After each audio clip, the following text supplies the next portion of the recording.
People are voting with their stomachs, meaning they're going to the grocery store. They're paying 50, 60, 70% more for food than they did just a couple of years ago. I'm also doing no tax on tips. No tax on tips.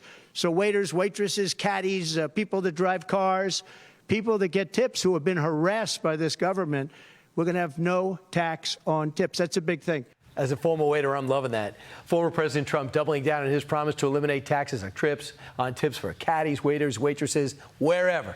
Nobody knows the restaurant and retail business better than my next guest. He has helped hundreds of failing businesses across the country and their families. He knows the challenges of making it in this economy.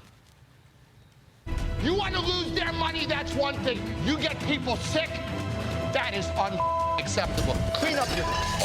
As you're sinking, he's doing card tricks.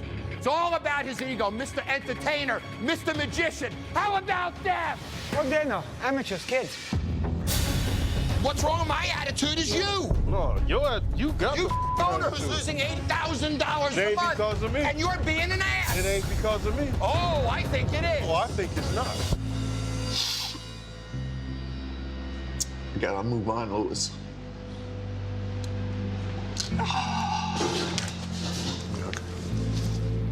Fundamentally, cares about people and the economy. Kayla, you might want to stay for this one. Oh, yeah. Joining us now is Jon Taffer, host of Bar Rescue, and as knowledgeable as any person I know in this country about the real economy. John, great to see you.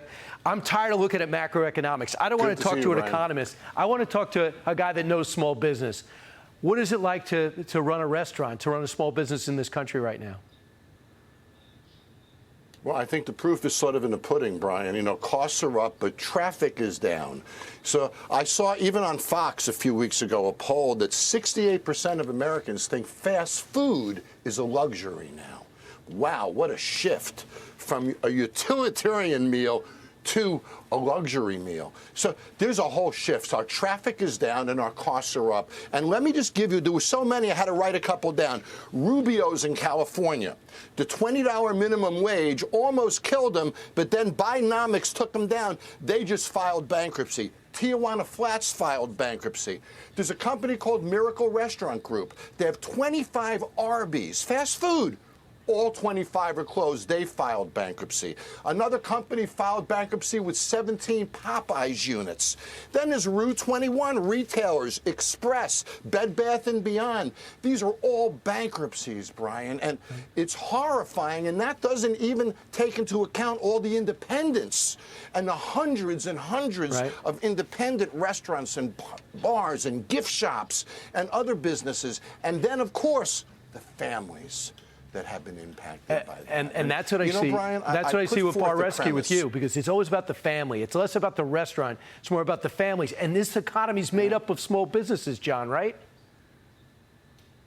It is completely, Brian. You know, I drive through a downtown area and I see all the vacant stores.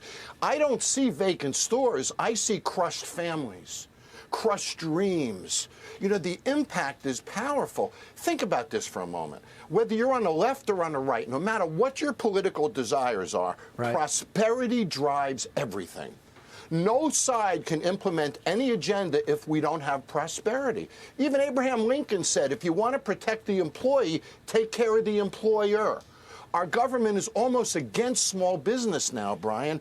And if we don't protect these businesses, how do we keep unemployment low? How do we have the tax base to grow and develop our country, do research and development, new products? Everything falls apart without prosperity. And we are facing a continuing agenda that I believe is disarming our ability to find that prosperity. We need a change. I hear you. Labor costs are up 98%.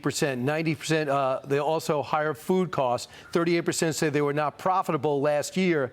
And when you turn around and say, well, I care about the worker, so I want to raise their wages. Well, restaurants are a small margin. And if you raise their wages, you got to do something to their hours.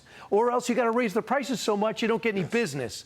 So does the not taxing tips help? Oh, sure it does. You know, in essence, it puts 25% or more of the tips back in their pocket. But you know what's interesting is the consumer, I like that too. If I leave a $20 tip or whatever my tip is, I like the idea that 100% of it's going to the employee. So it's a win-win, and it does give our employees a substantial raise. And they go home with that money every night. That's terrific.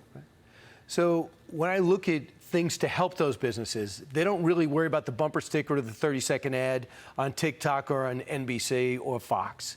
They want to know what could help. And I always hear about lessening regulations. Let me run my own business. So what administration or what philosophy would be better for the small business owner? The Democrat or Republican? Well, there's a number of things. The new tax plan, the tax plan being extended or ended?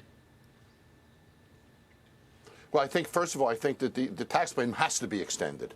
You know, we cannot have more gains tax on businesses. If we do that, remember, a business operates on percentages.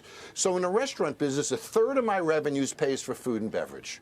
A third of my revenues pays for labor. Right. And a third of my revenues is also administrative and other costs. It leaves me about 10%.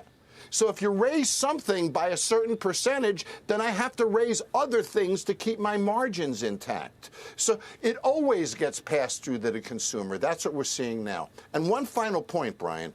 If food is 30% of revenues, then every dollar that hamburger goes up in price, the restaurant has to raise it $3 in price. So that's really substantial when you think about the impact on the consumer. So they're pushing back, of course. I always thought about you, John, because for the longest time we hear the president say Bidenomics work and look at the numbers, compare us to the economy. But you're with the real people on a daily basis, and the numbers on the economy have always went towards Trump. I want those 4 years rather than the last 3.5 years. When you talk to these families, they felt the same way. Because why was it? Why did they feel like it was better when the macro numbers look like it was better now? Well, you know, I think it was economic, Brian, but I think it was even greater than economic. I don't think we had the violence on the streets then. I think the whole psyche, if you will, was different then. We had a positive outlook for our economy. We had a positive outlook for our communities. You know, I think that when we take a look at the impact of crime, of course, COVID was an instigator in some of this, but we take a look at the impact of crime, impact of lower financial income, the stresses of financial, the pressure of the campaigns that we're all watching now, trying to dissect the truth from the lies. All of this adds a lot of pressure to the consumer and candidly makes life less motivating. Right. And Jon Taffer, another great season on Bar Rescue. I also think, too, when it comes to the restaurant business, when you're in it, like Trump, when he goes to casinos and knows what it's like, the hospitality business, when you have hotels, you understand what the real economy is, and you have understanding of what these people need. And the people that actually buy the hotels and restaurants, don't hate them. They're the ones taking the risk and starting the jobs. Jon Taffer, thanks so much. Great to see you. Click here to subscribe to the Fox News YouTube page to catch our hottest interviews and most compelling analysis. You won't get it anywhere else.